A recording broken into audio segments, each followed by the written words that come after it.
Hi friends, today I am going to show you how to recover hacked Facebook account very easily within 3 minutes. Even if the email, password and phone number of your Facebook account have been removed or replaced with the hacker's login details, you can easily get back your Facebook account if you follow these steps properly. So let's start. Open your Gmail either on app or website and find out the email that contains a security code of 8 digits. These are hacker's name and profile picture.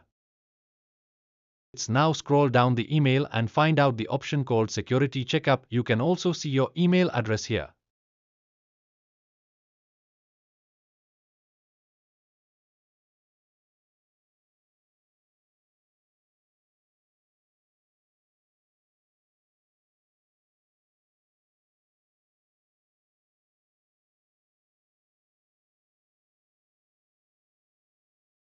Enter the username and password you used to log in and click on the login button now.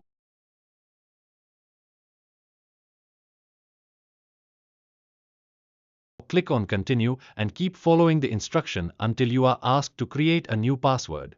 Keep in mind that if you no longer wish to use any phone number in the future and if this number is on your Facebook account, then you have to remove this phone number before you discontinue using this number. Otherwise, your Facebook account might be hacked by a new person who will get this number in the future by using forget password option and requesting an OTP.